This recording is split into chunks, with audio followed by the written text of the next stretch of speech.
Bago ko po simulan ang aking kwento, nais ko munang batiin ang lahat ng isang magandang araw. Ako nga ho pala si Rico, 25 years old at taga Maynila. Isa akong negosyante at may sarili akong maliit na coffee shop na siya ko ring pinagkakaabalahan. Kapag wala namang ganong trabaho, sinasamantala namin ng mga kaibigan ko ang pagkakataon para mag-mountain climbing. Siyempre, kasama na roon ang pagbablog para may ma-share kami sa mga viewers namin. Trip namin yung may thrill, yung aakyat ng bundok, magpapagabi sa campsite, tapos mag-iihaw at magsasayahan sa gitna ng katahimikan ng bundok. Pero mas lalo kaming ginanahan nang marinig namin mula sa matatanda na ang mga umaakyat daw sa bundok Banahaw ay hindi na nakababalik dahil sa mga aswang. Siyempre, hindi kami naniwala doon.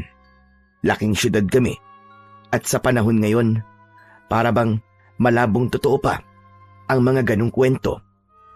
Gusto pa nga naming patunayan sa vlog na puro haka-haka lang yun.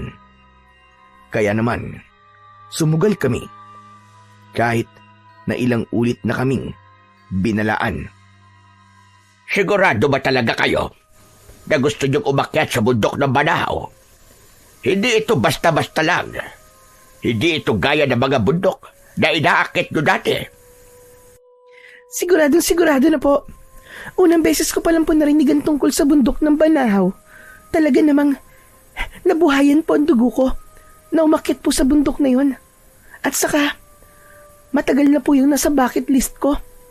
Hindi talaga ako atras kahit takutin mo pa ako, Mang Tomas. Ako rin. Excited na nga ako eh.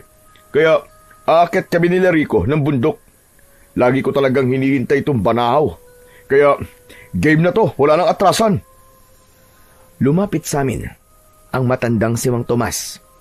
Siya ang bangkerong nakatoka na maghatid sa amin bukas papunta sa paanan ng bundok Banahaw.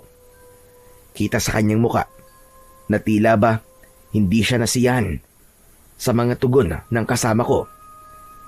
Tingnan nyo ang langit. Hindi maganda ang itsura. Sa palagay ko, ayaw ng bundok na umakyat kayo. Palagay nyo lang po yan, Mang Tomas. Minsan, nag-iinarte lang ang panahon. Oo, kasing arte mo. Baliw talaga tong si Rico. Hoy, kayong dalawa umayos nga kayo. Oo nga naman po. Ano bang pinag-aalala nyo, Mang Tomas? Ayos lang yan. May permit naman kami. Kumpleto rin ang gamit namin. At sanay kami sa pag-akyat. Sisiw sa amin ang ulan kahit may putik pa. Kahit whole day na akyatan pa yan. Walang problema. Yakang-yaka. Hindi ulan o putik ang dapat niyong katakutan, mga iho. May mga mata sa kagubatan. Mga matag, hindi sa tao. Pagkasabi nun, bigla kaming natahimik. Nagkatinginan kami ni Mia at Gerson. Tapos, sabay-sabay kaming bahagyang natawa. Pinilit namin na hindi magpalata dahil baka kung anong isipin ni Mang Tomas sa amin. Ano bang ibig niyong sabihin, Mang Tomas? Alam niyo kasi, may mga umakyat na dati sa bundok na Banahaw na hindi na nakababa pa. Nagsisimula yan sa maliliit na bagay. May mga kumakaluskos daw sa dilim at may boses na tumatawag. Kuminsan, pangalan mo mismo ang maririnig mo tinatawag. At kapag sinundan mo, hindi ka na makikita pa. Bigla na lang daw nawawala. Ay nako, Mang Tomas. Alam ko na yan. Ilang beses ko na po narinig yan sa scare tactic, no? Para lang hindi matuloy ang turista. Baka ganyan talaga sila dito. Pang-welcome ba? Hindi ito biro, iha. Huwag niyong gawing katatawanan ng mga bagay na hindi biro. Dahil baka magaya rin kayo sa ibang umakyat dyan sa bundok ng Banahaw. Bakit, Man Tomas? May nakapagpatunay na po ba? Diyan po sa mga sinasabi niyo sa amin? Wala pa. Pero hanggang ngayon, ay may mga pamilya na naghahanap sa kaanak nila na umakyat sa bundok. Pero wala pa rin balita hanggang ngayon. Kahit bangkay ay hindi makita. Pero baka naligaw lang naman o kaya nadulas. Hindi natin masasabi na may kumuha o kung ano man yun. O sige, kung naligaw, dapat may bakas. Mga damit, bag, o kahit dano pang iniwan nila. Pero wala. Kahit isang sinulid, walang nakita. Para silang kinuha nang hindi natin nakikita. Napalunok ako. Hindi ko alam kung sadyang malamig lang ba ang hangin o dahil sa kwento ni Mang Tomas. Pero parang tumindig ang balahibo ko. Hindi naman ako matatakutin at hindi rin ako mabilis magpapapaniwala, lalo na kung hindi ako ang nakakita. Pero hindi ko mapigilan na hindi mangilabot sa sinabi ng matanda. Mang Tomas, baka naman napapraning lang kayo dahil sa mga kwento ng matatanda. Ay, naku, bahala kayo sa buhay nyo. Kung ayaw nyo maniwala sa mga sinasabi ko. Pero kung sakaling makarinig kayo, nagtawag sa kalagitnaan ng gabi o kahit na anumang oras, kahit pangalan mo, huwag kang lilingon. Kahit pamilyar pa ang boses, dahil hindi sila yon. Nagkatingin ang kaming tatlo. Si Mia biglang natahimik. Si Gerson naman ngumiti, pero halatang may kaba. Ako naman, sinusukat ko pa rin kung totoo ba ang pinagsasasabi ni Mang Tomas. Sa ngayon po, palagay ko wala namang kaming dapat na ikabahala. Dahil gaya nga po na sinabi nyo kanina, wala namang pong nakapagpatunay. Sa katunayan, merong isa. Pero hindi na siya bumalik sa dati. Para ba siyang laging nakatulala. Laging may tinitignan sa likod niya. Bawat ingay napapalingon. Bawat tawag ng kahit na sino, nanginginig siya. Hanggang sa isang araw, nagising na lang ang pamilya niya. Nawala na siya sa bahay at namataan ito sa paanan ng bundok nang walang buhay. At wala na ring lamang loob. Mas lalo kaming natahimik. Kahit sina Mia at Gerson, hindi na makapalag. Pero kalaunan, tumikhim si Mia, saka muling nagsalita. Alam niyo po, Mang Tomas, dapat hindi po kayo nagpapapaniwala sa mga ganyang bagay eh. Dahil katang-isip lang po yan. Pero sa tagal kong naghahatid na mga tao patungo sa bundok Banahaw, may mga gabi talagang parang may nakatingin mula sa kakahuyan, kahit wala naman tao. Pero baka mga hayop lang yun, Tomas. Mga kwago, usa, o kung ano-ano pa. Hindi hayop, iho. Kilala ko mga mata ng hayop. Sa tagal ko sa serbisyo bilang bangkero, ang dami ko ng karanasan sa kung ano-anong nilalang. Pero yung nakita ko, sobrang pula at hindi kumukurap. Para siyang batang nakatitig ng matagal. Hindi man lang inaalis ang tingin sa akin. Tumayo ang balahibo ko sa batok. Para bang may malamig na hangin na dumaan sa likod ko, kahit wala namang ihip ng hangin sa paligid. Napalunok ako habang nakatingin kay Mang Tomas. Kita ko sa mukha niya na hindi siya nagbibiro. Para siyang may naaalalang masama. At bawat salitang binibitiwan niya ay parang may bigat na unti-unting bumabalot sa paligid namin. Hindi ko alam kung matatakot ba ako o tatawanan lang ang sinabi niya. Pero habang nakatingin ako sa seryoso niyang muka, pakiramdam ko ay may mali talaga. Bakit parang medyo kumbinsido na ako? Huwag kang matakot. Baka kwento lang talaga yan. Kaya bago sana kayo umakyat bukas, pag-isipan nyo ng mabuti. Hindi ito lugar para sa mga biro lang. Ang bundok Banahaw, pinapayagan niyang papasukin ang gusto niya. Pero hindi niya laging pinapauwi. Matapos niya yung sabihin, iniwan muna kami ni Mang Tomas. Inayos niya ang balsang gagamitin niya sa madaling araw sa paghahatid sa amin sa paanan ng bundok. Tumikhim si Gerson, kaya napabaling ang atensyon namin ni Mia sa kanya.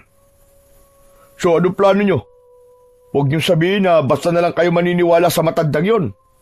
Ay nako, tinatakot lang kayo nun. Tapos nagpapaniwala naman kayo kagad. Ikaw ba, Rico? Anong desisyon mo? Kaninang tapang mo pero tahimik ka na ngayon. Huwag mong sabihin na nababahag na ang buntot mo. Tumahimik ka nga, Mia. Bumabaho yung paligid kapag nagsasalita ka eh. Hoy, ano na? Ganyan na lang ba kayong dalawa ha? Parang wala kayong plano eh. Para kayo nagdadalawang isip. Kanina pa kayo parang hindi sigurado eh. Hindi naman sa natatakot. Pero, iba kasi yung nakita ni Mang Tomas eh. Ramdam mo na hindi siya nagbibiro. Halatang seryoso talaga. Oo na, pero minsan, okay lang yung mga matatanda. Ganyan talaga pag lumaki sa probinsya. Mga taga-bundok kasi, kaya mabilis mauto. Ano ka ba naman, Gerson? Ayusin mo nga ang pananalita mo. Pero sa katunayan, may bahagi sa akin na hindi mapakali simula na maikwento ni Mang Tomas yung mga nakita niya. Hindi ko alam kung totoo ba yun o guni-guni lang niya. Pero parang ayoko rin baliwalain eh. Kaya nga tinatanong ka namin eh. Ano ba? Tutuloy ba tayo o hindi? Ay naku, ang sabihin mo, nababakla ka na naman, Rico.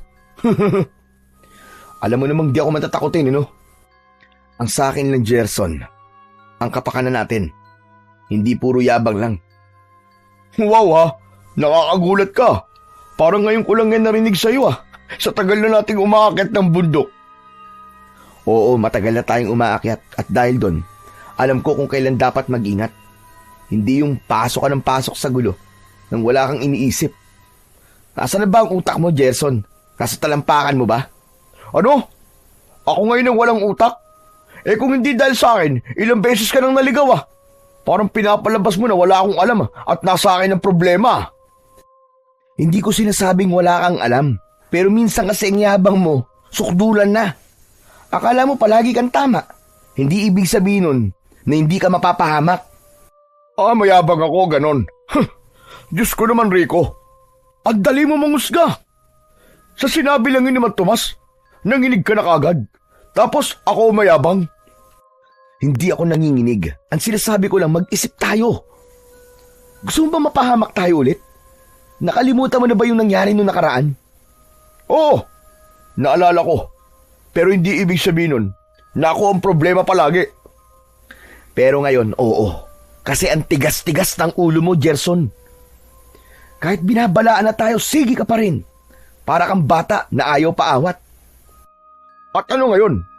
Mas magaling ka, mas matalino, ganon? Sige nga, Rico.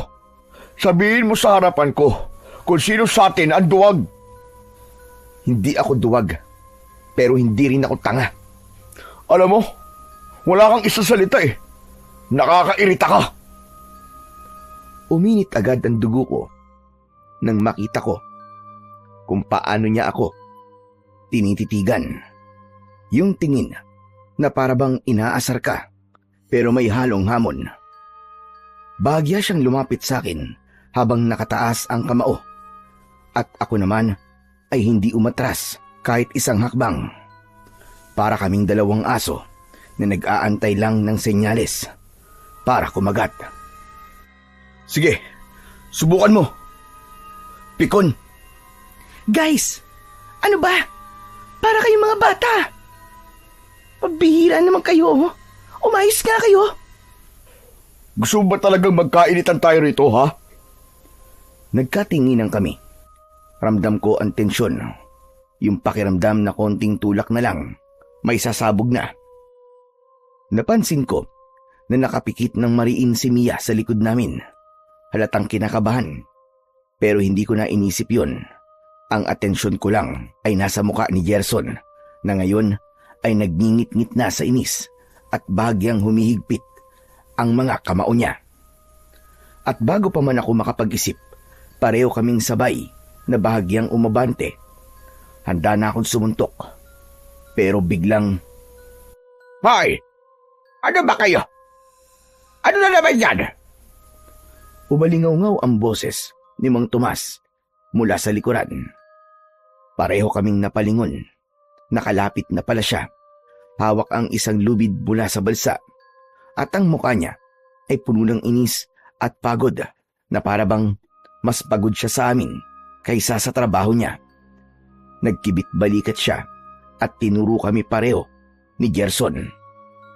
Kung mag-aaway kayo rito, doon na lang kayo sa gitna ng ilog para sabay kayong lamunin ng agos. Napatigil kami. Bumagal ang hininga ko at napakamot naman ng batok si Gerson habang ako naman ay itinuon na lang ang atensyon sa lupa. Pero kahit tumigil ang init ng ulo ko, ramdam ko pa rin ang pintig sa dibdib at ang hiya. Dito pa talaga kayo nagkanat ng gulo. Ang bihira kayong dalawa. Ayusin nyo yan. Huwag nyo naman sana babuyin ang nasasakupan ng bundok Banahaw. Pasensya na po, Mang Tomas. Hindi na po mauulit. Oo nga po, Mang Tomas. Nadala lang po kami ng init ng ulo namin. Hindi na po mauulit. Ano ba pinagtatalunan nyo kasi? Ito po kasing si Rico eh. Parang nagbago na po ang isip matapos niyo po magkwento. Ang gusto ko lang naman, mag-ingat tayo. Pero sige, para wala ng gulo, tuloy tayo. Pero mas mabuti ng maging alerto. Yan! Yan ang gusto kong naririnig.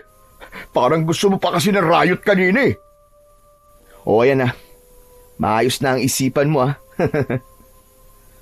Bumaling ako kay Mang Tomas na ngayon ay seryosong nakatingin sa amin.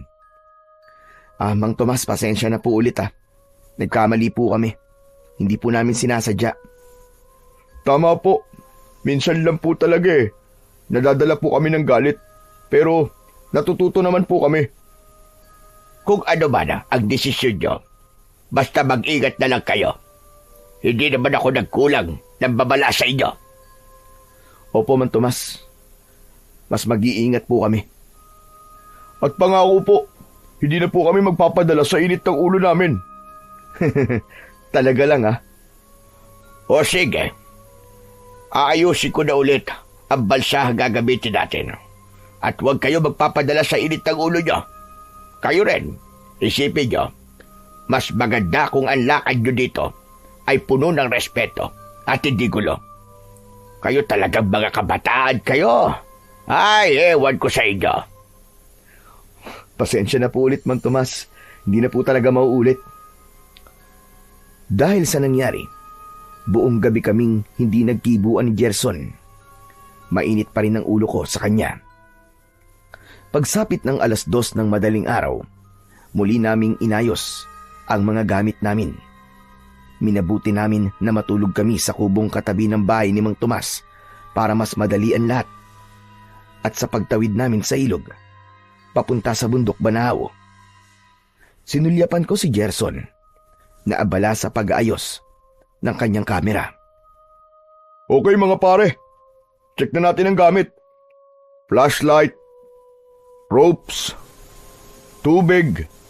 Ayos, kumpleto. Kompleto? Pero sana naman, may dala kayong kape. Bilisan niyo na ang pag-aayos ng gamit niyo. Tinatawag na tayo ni Mang Tomas oh. Aalis na daw.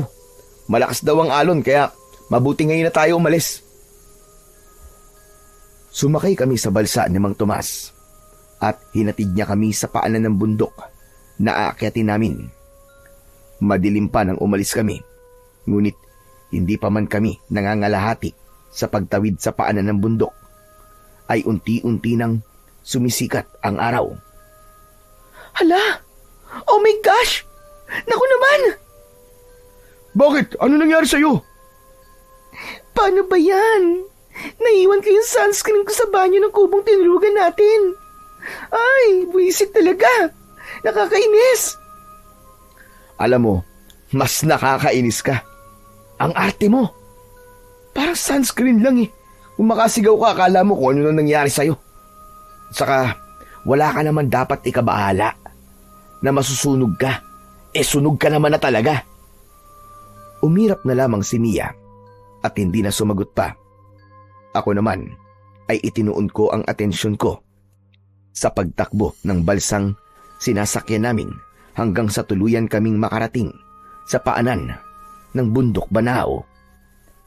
Mag-iingat kayo, mga bata. Kayo rin po, Man Tomas. Mag-iingat po kayo sa pagbalik nyo. Nagpaalam na siya, saka umalis. Kami naman nagsimula na kaming maglakad papasok sa bundok Banao. Sa bawat takbang namin, pakiramdam ko, unti-unting lumiliit ang daan. Maraming nakausling ugat, nagkalat na bato, at mga punong kahoy na may kakaibang hugis. Grabe! Iba nga ang pakiramdam sa Banao kapag nakatungtong ka na. Ang tahimik, pero mabigat, at bawat sanga para bang gumagalaw kahit walang hangin. Ano ka ba? Guni-guni mo lang yan.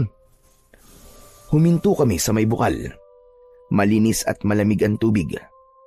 Sa paligid, may mga lumang itim na kandila na nakatayo. Kapansin-pansin din na may iilan pang bago pa roon. Uy, tingnan nyo guys! May mga kandila oh! Siguro may nag-alay. Marami daw kasing nagme-meditate dito eh. Yung bang mga deboto? Oo, tama ka. Pero may bago pa ring sindi. Wala namang ibang tao bukod sa atin, di ba? Malay mo naman kung may nagtirik niyan dyan. Natahimik kami bigla na para bang may dumaan na malamig na hangin sa paligid. Sa hindi kalayuan, may umalulong ng malakas at mabagal ang tunog nito na tila ba umaabot sa bawat sulok ng kagubatan. Nagtawanan kami, pang-alis ng takot, pero halatang nagpipilit lang. Sige nga Rico, i-vlog mo yan. Ang Haunted Spring sa Banahaw. O di ba ang ganda ng title? Oo nga no. Mukhang good content. Pero baka mamaya may sumingit sa camera. Hala, baka mamaya magpakita si Undin dyan sa may spring. Muli kaming nagtawanan. Pero maya-maya lang din, pakiramdam namin ay para bang biglang nagbago ang hangin. Parang huminto ang bawat galaw sa paligid at tumahimik na hindi karaniwan ang katahimikan. Kahit ang mga kuliglig na karaniwang humahalo sa ingay ng hampas ng hangin ay para bang biglang tumahimik. Tumingin kami sa isa't isa. Pare-parehong nagtataka at medyo kinakabahan na para bang may nararamdaman kaming hindi maipaliwanag. Guys, ang tahimik no? Oo nga eh. Parang napahinto si Gerson sa pagsasalita nang isang malakas na kaluskos ang narinig namin mula sa kakahuyan na para bang may malaking hayop na naglalakad sa gitna ng mga puno. Ang tunog ng kaluskos ang mas lalong nagbigay diin sa katahimikan sa paligid at nagdulot ng panandaliang takot sa amin. Ano yun? Narinig niyo ba? Umikot ang tingin ko sa paligid. Sinusulyapan ko si Mia at si Gerson. Ang kanilang mga muka ay may halong kaba at pagkagulat mula sa kaluskos na narinig namin. Oo, narinig ko rin yun. Bakit ba naman kasi ang aga pa? Pero sa gubat na to, parang wala nang liwanag. Grabe ang dilim-dilim. Pero baka unggoy lang yun. Ano sa tingin nyo? ano ba kayo guys? Huwag kayong kabahan. Guni-guni nyo lang yun. Halina nga kayo. Sa bandang tabing ilog tayo papwesto. Sa pagtatayo ng tent para maganda ang view kapag nag-set up tayo ng camera. O sige, ayos. O ano pang hinihintay natin? Tara na. At baka gabihin pa tayo sa pag-akyat. Nasa unahan namin si Gerson dahil hawak niya ang mapa at alam niya kung saan kami magtatayo ng tent. Habang kami naman ni Mia, tahimik lang na nakasunod sa likuran niya. Bigla siyang napatigil, kaya napahinto kami sa likuran. Mariin ang tingin ni Gerson sa lupa at bahagyang nakaawang ang bibig sa pagkamangha. Totoo ba to? Anong klaseng hayop ang may ganitong paa? Hindi ko alam. Teka, narinig niyo ba yun? Parang kaluskos. Lumapit ako ng bagya.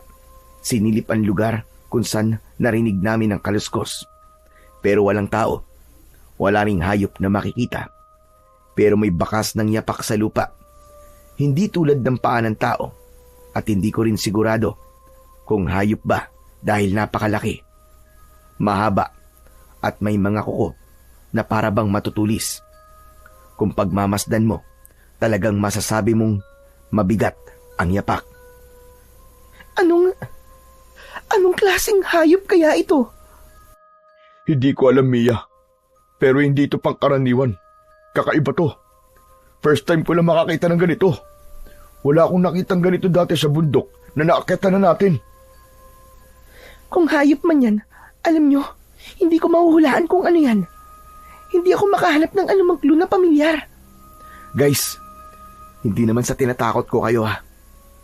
Pero paano kung totoo ang sinabi sa atin ni Man Tomas? Hindi naman yung totoo eh. Halina nga kayo. Magtatagal pa tayo kung panay tayo hinto eh. Ano ba, Gerson? Hindi mo ba napapansin na parang may sumusunod sa atin? Mas bumigat at mas tumahimik pa ang pakiramdam ko sa bundok. Ngunit sa ilalim ng katahimikan na yon, may kakaibang presensya. Para bang ang bawat hakbang namin ay sinusundan at tanging ang mga dahon at sanga ng mga puno lang ang maririnig na sumasabay sa hampas ng hangin. Rico, naramdaman mo ba yun? Tsaka parang may nakatingin sa atin. Oo, ramdam ko rin, Mia. Hindi ko maipaliwanag ha. Pero parang hindi lang tayo nandito ngayon. Ayan na naman kayong dalawa sa mga imahinasyon nyo eh. Tumigil na nga kayo sa kakaganyan. Tapos na ang Nobyembre para magtakutan pa kayo. Sumunod na nga lang kayo sa akin bago pa tayo gabihin sa daan. Ang tatagal nyo eh. Grabe. Ano ba naman yan? Sa tagal nating umakit ng bundok, parang ngayon pa lang ako natakot ng ganito ha. Tumulo ang pawis sa noo ni Mia at ramdam ko ang panginginig ng mga kamay niya nang bigla siyang kumapit sa braso ko. Ano ba? Doon ka nga kumapit sa nobyo mo. Mamaya ano pang isipin ni Gerson eh. Ano ba yan? Napaka-arte naman. Hindi na ako umimik pa para hindi na humaba ang usapan. Halos magtatatlong oras na kaming naglalakad paakyat ng bundok pero hindi pa rin namin natutunton ang ilog kung saan kami magtatayo ng tent.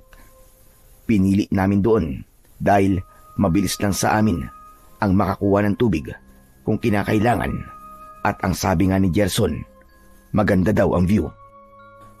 Mukhang matatagalan pa tayo, Gerson, sa pag-akyat papuntang ilog kung saan tayo papwesto. Mabuti siguro kung magpahinga na muna tayo. O sige, pagod na rin ako eh. Ang akala naming sandaling pahinga ay umabot na pala hanggang gabi dahil pare-pareho kaming nakatulog. Pagkagising namin ni Gerson, agad naming napansing wala na si Mia. Tanging ambag lang niya ang naiwan sa damuhan. Sa gitna ng dilim, muling may kaluskos na umalingaw-ngaw sa paligid at ang mga sanga ay parang binabaluktot ng bigat ng kung anumang nilalang na sumamparoon. Nang tumingala kami ni Gerson, nanlaki ang mga mata namin sa takot nang makita ang isang napakalaking nilalang nakahawig ng paniki. Pero mas matutulis ang mga kuko. Nakakatakot ang muka at nagliliyab ang mapupulang mga mata nito. Humahangos na tumakbo pabalik sa pwesto namin si Mia. Sa kanya sinukbit ang dalang bag. Tumakbo na tayo, bilisan nyo! Bago pa tayo atakihin ng halimaw na yan! Anong tatakbo? Hindi tayo tatakbo. Bakit tayo tatakbo? Ilabas niyo ang kamera. Paniguradong magandang content ito. Ibang ka na ba? Hindi mo ba naririnig ang sarili mo, Gerson, ha? Nakita ko ang halimaw na yan. Kumain na naman ng tao. Gusto mo ba na ikaw na ang sunod na biktima? Ganun ba ang gusto mong content, ha? Sige nga! Tama si Mia, Gerson. Isipin mo naman muna ang kapakanan natin, oh. Hindi ito ang tamang panahon para sa mga ganyang bagay. Bilisan niyo na, tumakbo na tayo! Bago pa tayo mahuli ng halimaw na yan! Akmang tatakbo na sana kami palayo. Nang biglang lumipad ang aswang at bumagsak mismo sa harapan namin. Iniharang nito ang malapad at napakalaking pakpak na parabang pinipigilan kaming makalampas. Sa malapitan, sumingaw ang napakalansa at masangsang na amoy nito na parabang nabubulok na karne. Hindi tayo makakatakbo! Anong gagawin natin? Ano plano mo, Rico? Hindi tayo tatakbo. Siguradong susundan at haharangan niya lang tayo. Kung hindi natin niya mapapatumba, hindi tayo makakaalis dito. O baka, hindi na tayo makaalis ng buhay. Anong ibig mo sabihin? Lalabanan natin ang halimaw na yan. Lalabanan natin ang aswang na yan. Hanggang sa mapatumba natin siya. Dumakot ako ng bato. Saka ko yun ipinasok sa bulsa ko. Kinuha ko rin ang kutsilyo na dala ko. Hinanda ko yun sakaling sumugod ang aswang. Mia, kumuha ka ng lubid, bilis! Agad na sinunod ni Mia ang sinabi ko at mabilis siyang naghanda ng lubid na dala namin. Si Gerson naman ay nakita kong nagmamadaling naghanap ng kahoy na maaari niyang gawing pamalo. Pare-pareho kaming kinakabahan ng mga sandaling yon, pero kailangan naming kumilos nang hindi nag-aaksaya ng oras. Mia, kayang bang itali sa paa ng aswang yung hawak mong lubid? Hindi ko alam. Kaya mo, Mia. Kaya mo. Wala na tayong panahon para mag-inarte ka pa. At saka, wala kang karapatang mag-inarte ha, dahil hindi ka naman maganda. Leche ka! Sige na nga! Ganito, makinig kayo mabuti. Kapag naitali na ni Mia ang aswang, pukpukin mo, Gerson. Ako naman, papaulanan ko ng bato.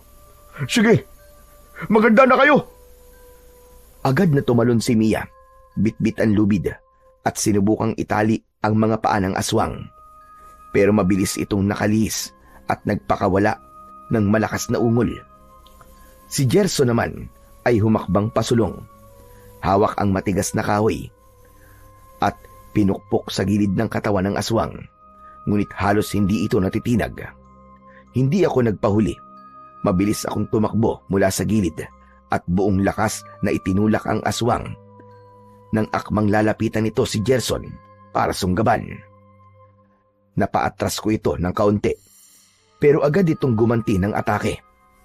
Hinampas ng matatalim nitong kuko si Mia sa braso, ngunit mabuti na lamang at nakailag siya sa huling segundo. Sa tulong ni Gerson, muling sinubukan ni Mia na itali ng lubid ang mga paa ng nilalang. Pilit itong pinipigilan na hindi makagalaw. Nang masigurado nilang maigpit ang pagkakabuhol at naitali na nila ang lubid sa isang punong kahoy, agad nila akong sinenyasan. Napangisi ako habang inilalabas ang mga batong naipon sa bulsa at sunod-sunod ko itong ipinukol sa aswang. Isang nakakatakot na sigaw ang pinakawalan ng nilalang. Umalingaw-ngaw yun sa buong paligid at nagpatayo ng balahibo namin. Sa isang iglap, narinig namin ang malutong na pigtas ng lubid. Nagawa na pala nitong makawala na siyang lalo pang nagpatindi sa kabog ng dibdib namin. Patay! Takbo na! Sinusundan niya tayo! Ang bilis niya, nakakatakot! Manahimik ka na lang muna yan, Mia! Dahil wala rin namang magagawa yung iyak-iyak mo dyan! Tama! Pero ano gagawin natin? Kung patuloy tayong susundan ng aswang na yan, wala tayong ibang choice kundi ang muli siyang kalabanin hanggang sa mapaatras sa atin siya. Dahil kung ganito, siguradong patuloy lang tayong susundan yan. O sige, ihanda niyo ulit ang armas niyo! Pansamantala muna kaming huminto sa pagtakbo at sumuot sa isang tagong bahagi ng gubat para hindi kami agad mahanap ng nilalang. Humihingal pa kami nang buksan namin ng bag at mabilis na halukayin ang laman nito. Pilit naming hinahanap kung ano pa ang maaaring magamit bilang sandata o kahit na anong pangontra sa aswang bago pa muli itong sumulpot. Guys, hindi ba? Takot ang aswang sa bawang. Nagdala ako ng fried garlic. Yung nilalagay sa siomay? Mukha ba siomay ang aswang? Siyempre hindi yan gagana, ano ka ba? Mag-isip ka na lang ng positibo, Gerson. Malay mo naman. Tignan natin, baka nga gumana. Tama ka. Sa chili kaya? Palagay nyo, takot kaya yun sa chili sauce? Hindi ako sigurado. Pero ihanda mo na rin yan. Malay mo naman, makatulong. Ikaw, Rico, anong gagamitin mo sa aswang? Itong dala nating kutsilyo. Halina kayo. Lumabas na tayo sa pinagtataguan natin at harapin natin ang halimaw na yun para matapos na to. Kapag nakawala na tayo sa aswang na yun, bumaba na kagad tayo bago pa tayo maging kwento sa bundok na to. Ano? Hindi tayo bababa. Paano na yung pagbablog natin? Hoy, tandaan nyo, maraming viewers ang naghihintay sa atin para patunayan ito. At ito na ang tamang pagkakataon. Palalampasin nyo na lang ba? Aler, ano ka ba? Kung gusto mo mag-vlog, maiwan kang mag-isa mo rito. Ayoko pong mamatay dito, no? Ano ba problema mo, Mia? Konting peligro lang yan. Tapos ganyan ka na kagad. Gerson, anong konti ang pinagsasasabi mo? Muntik na tayong mamatay, no? At ang iniisip mo pa rin ay kung paano mo pupunan ng vlog mo. Ang kapal naman ang mukha mo.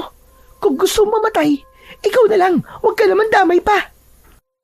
At ako pa talaga ang makapala, ikaw nga tong wala silbi at puro arte lang ang ambag. Talagang sinasabi mo yan? Alam mo, Gerson, ang problema ko. Ikaw at ang pagkahambog mo. Parang wala ka ng pakialam kung may mamatay. Basta sumikat ka. Hindi totoo yan. Ang gusto ko lang naman ay ipakita sa mga tao na yun ang puhunan natin. Puhunan? So yun na pala ako ngayon, puhunan mo. So kung ganun, puhunan mo rin kami. Hindi yun ang ibig ko sabihin. Ano ka ba? Tama na. Hindi ako magpapakain sa halimaw dahil lang sa kabaliwan mo. Mia naman. Sa ganitong ugali mo, mabuti pang mag-break na tayo. Leche ka. Mukha kang pera. Hindi mo naman kailangan numantong sa ganito, Mia eh. Kailangan. Dahil kailangan kong iligtas sa sarili ko. Dahil ikaw, hindi mo ako kayang iligtas kahit kailan. Sumiklab ang katahimikan sa pagitan nilang dalawa. Napayuko si Gerson, hindi makahanap ng sagot.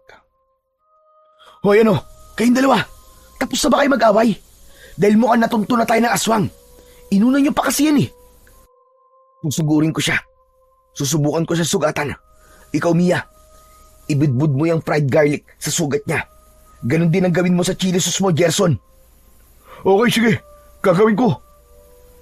Lumabas ako mula sa pinagtataguan namin at mabilis na tumakbo papunta sa mas masikip na bahagi ng bundok. Umaasang doon ko makukorner ang aswang. Paglapit nito, buong lakas kong isinaksak ang hawak kong kutsilyo sa tiyan niya. Ngunit mabilis niya yung hinugot na para bang wala lang nangyari. Nang sumaboy na sina Gerson at Mia ng mga dala nilang kasangkapan, wala rin yung naging epekto ni hindi man lang kumurap ang nilalang. Ramdam namin ang paggapang ng takot habang unti-unti itong lumalapit sa amin. Napaluhod kami at napadasal na lamang habang pinagmamasdan namin ang mahaba nitong mga pangil at matatalim na mga kuko na handang bumaon sa aming kalamnan. Bago pa niya magawa ang kahit na ano, bigla na lang itong napahandusay sa lupa nang may isang sibat na tumama sa likod nito at tumagos hanggang dibdib. Mabilis na nagbago ang anyo ng aswang, naging tao sandali bago tuluyang maging abo. Mula sa di kalayuan, unti-unting lumabas ang isang matandang lalaki.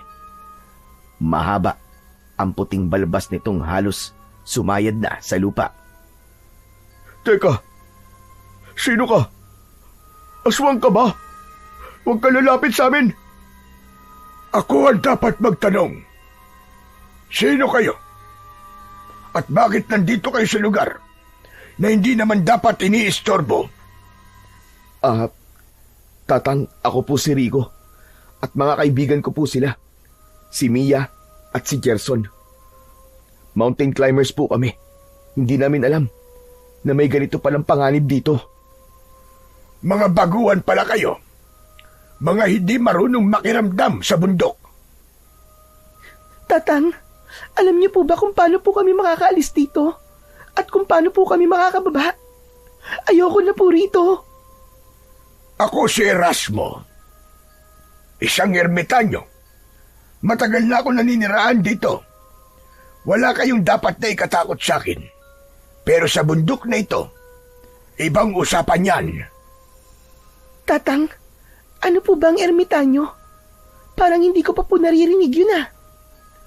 Ang isang ermitanyo ay isang taong pinipiling mamuhay ng mag-isa. Malayo sa lungsod at gulo ng tao. Nananatili sa bundok o sa liblib na lugar at kadalasan may alam sa mga lihim at misteryo ng kalikasan at ng mga nilalang na hindi karaniwang nakikita ng mga mata. Teka, parang mangkukulam po ba? Mangkukulam po ba kayo? Hindi. Hindi ako magkukulam. May iba kaming kaalaman. Ang kaalaman sa kalikasan, sa hangin, sa hayop, at sa mga nilalang na nakatago sa madidilim na lugar.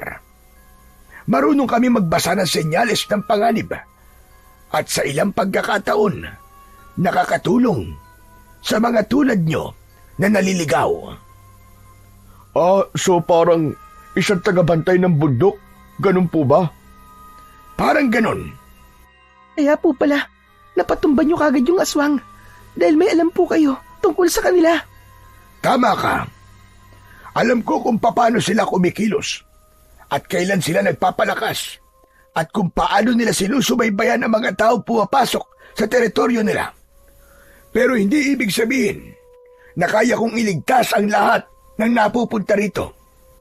Kayo ang may desisyon kung tatayo o lalaban o hayaan ninyong lamunin ng dilim. Mang Erasmo, tumutulong po ba kayo sa mga taong naliligaw? Paano po kami makakaligtas? Please naman po, kailangan po namin makababa. Sana, pinag-isipan niyo muna bago kayo umakyat. Dahil ngayong nandito na kayo, hindi na kayo basta-basta makakababa. Bakit naman po? Dahil alam na ng mga nilalang dito na nandito kayo at hindi sila papayag na basta-basta lang kayong aalis. Lalo na't ika-6 na kabilugan ng buwan bukas. Kailangan nila ng 3 alay. Ano ba naman yan? So, para bang sinasabi niyong wala na kaming pag-asa? Natanggapin na lang namin na mamamatay na kami, ganun po ba? Hindi ko hawak ang kapalaran ninyo. Kayo ang magdidesisyon kung lalaban o magpapakain. Sandali lang. Ermitanyo po kayo, di po ba? Ibig sabihin, kaya mo kaming tulungan. Bakit parang ang dami niyo sinasabi pero wala ka namang ino-offer? Bakit ka pa naging ermitanyo? Kung di ka man lang tutulong. Akala ko ba, alam mo mga galaw nila? Bata, bantayan mo ang dila mo. Hindi ako tauhan nyo para taasan mo ng boses. Hindi kita tinataasan ng boses. Ang akin lang, kine-question ko ang kakayahan mo bilang isang ermitanyo. Pero wag mo kaming paasahin na wala ka naman palang balak gawin. Kung alam mo na mapanganib dito, bakit parang hahayaan mo lang kaming mamatay? Huminahon ka, Gerson. Teka, Paano tayo tutulungan ni Tatang kung ganyan ka? Masyado kang demanding. tandaan mo bata, hindi ko kayo dinala rito at hindi ko trabaho na iligtas ang sino mang padalos-dalos na pumunta dito. Masyado kang mayabang. Pero kaya mo naman, di ba?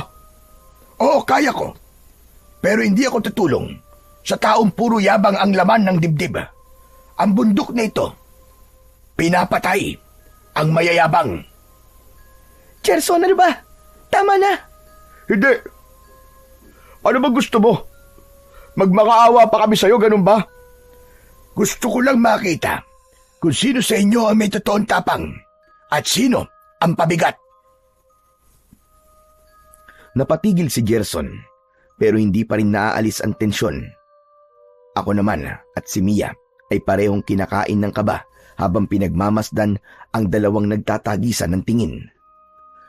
Kung gusto niyong mabuhay, sumunod kayo sa akin. Pero tandaan niyo, kapag sumama kayo wala ng atrasan.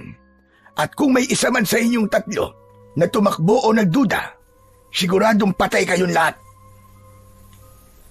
Umikot si Mang Erasmo at nagsimulang maglakad paakyat sa liblib na bundok.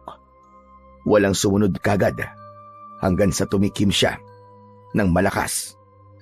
Ano pang hinihintay niyo? Gusto niyo pa bang hintayin pang mauna ang mga aswang? Kilos na!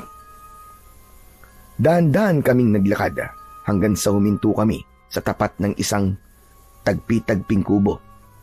Kapansin-pansin din ang pulang linya sa kubo ni Mang Erasmo at nang akma kaming hakbang, mabilis niya kaming pinigilan. Saglit lang. Kailangan kong kumpirmahin kung may sumunod ba sa atin o wala. Lumuhod si Mang Erasmo at inutusan kaming gawin din yon.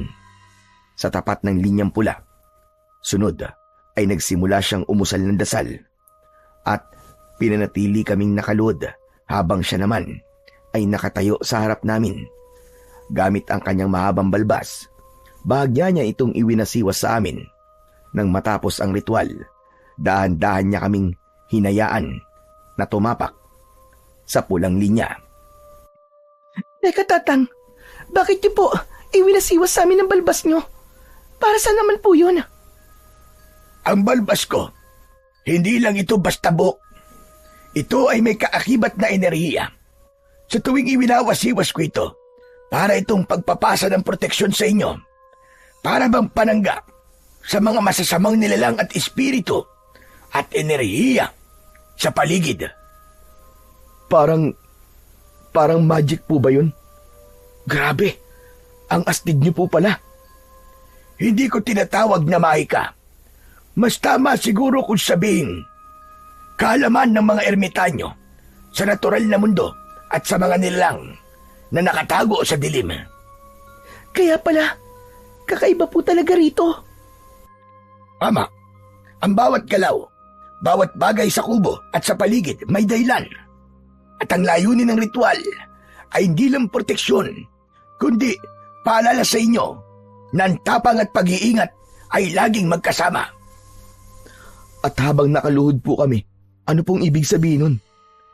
Para bang napakabigat po. Ang pagluhod ay simbolo ng paggalang at pagpapakumbaba. Sa bundok, sa mga nilalang, at sa sarili ninyo, kung puro yabang ang dala, walang matututunan dito. Kung handa kayong makinig at magpakumbaba, doon nagsisimula ang tunay na lakas. Humarap si Mang Erasmo kay Gerson na tahimik na nakamasid sa paligid. Parang mahirap po talaga pero nararamdaman ko. Parang may karga po kami sa likod namin na hindi po namin nakikita. Pakiramdam ko, gawayan ng aswang na nakalaban nyo. Ano po palang ginagawa namin dito sa kubo nyo? Mamaya ko na ipapaliwanag. Sa ngayon, pumasok na kayo sa kubo ko bago pa tayo matiktikan ng mga aswang. May makikita kayong kagamitan na makakatulong sa inyo.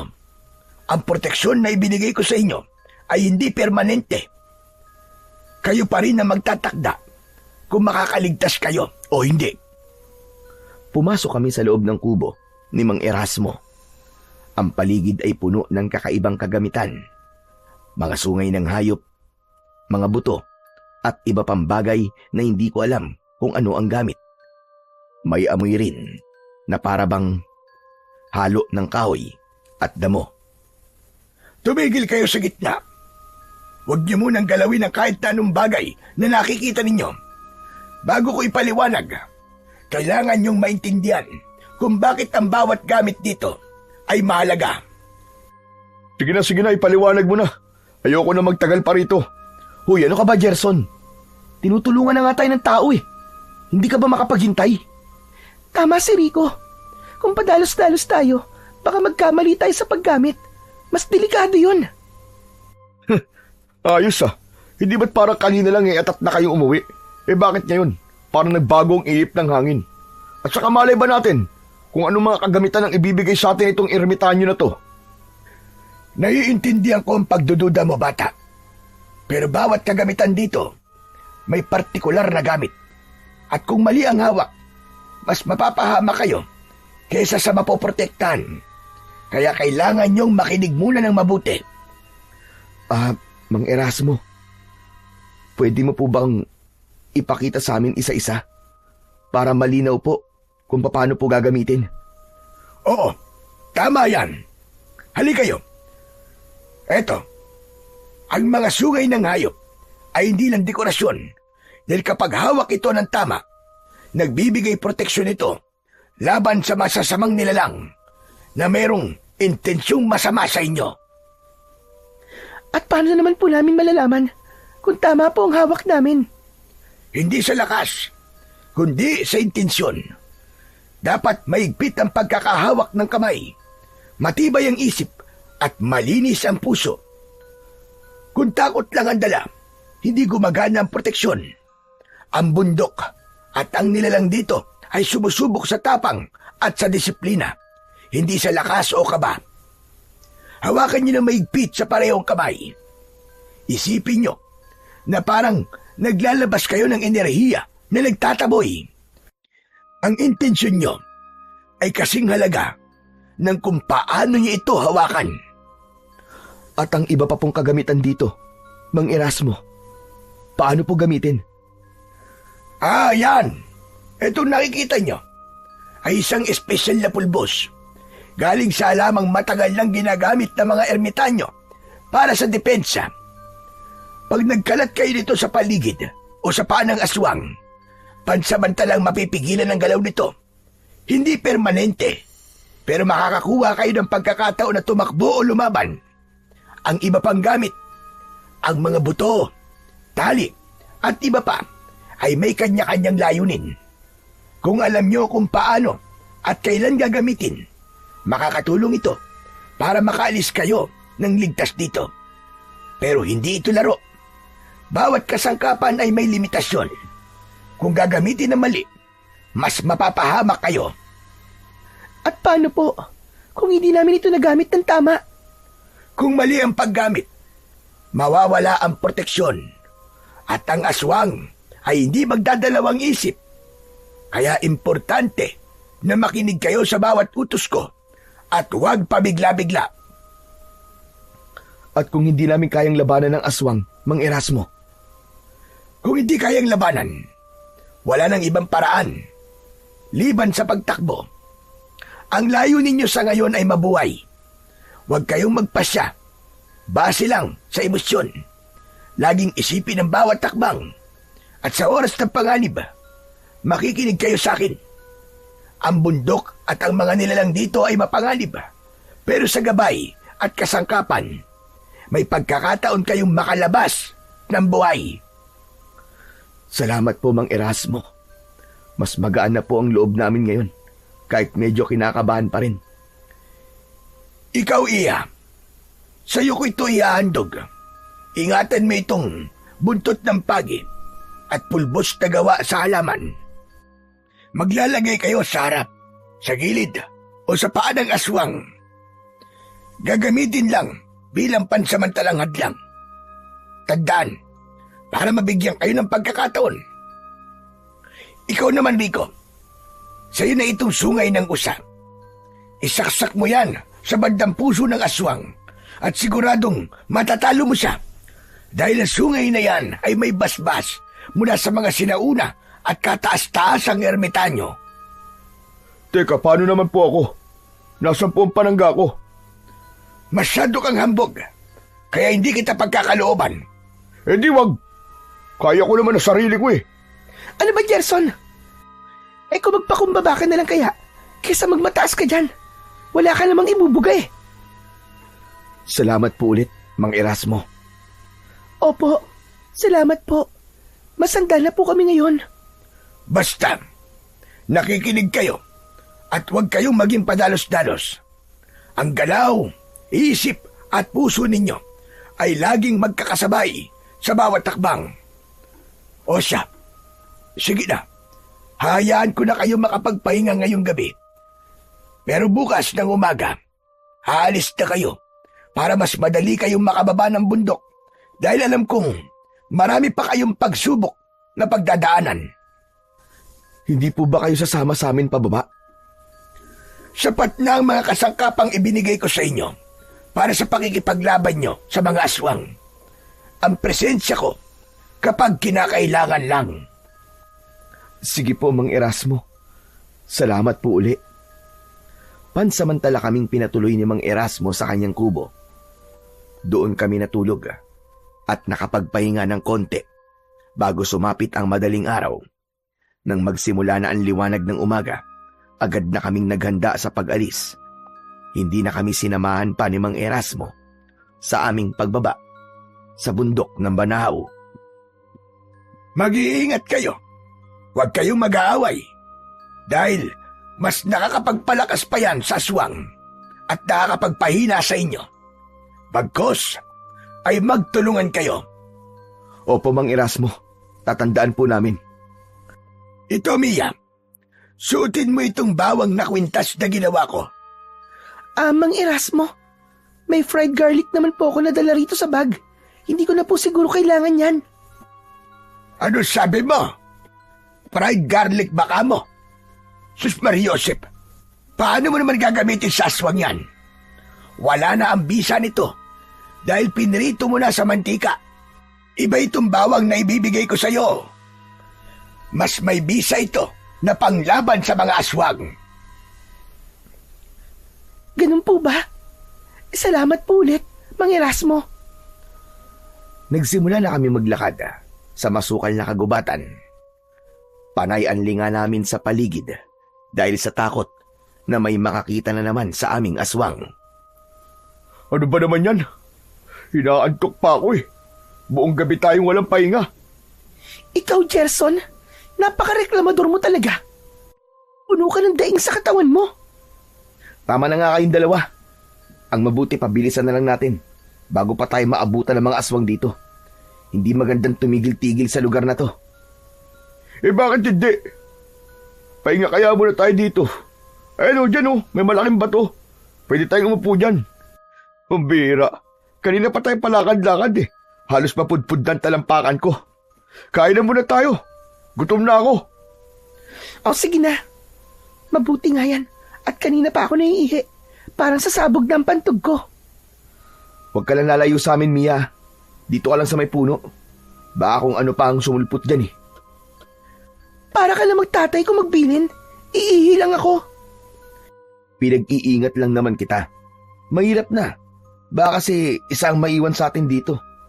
At saka, huwag kang pasaway ah. Baka mamaya pagbalik mo may kasama ka ng halimaw. Oo na, mag-iingat na po. Nang makaalis na si Mia, bigla akong kinuwelyuhan ni Gerson.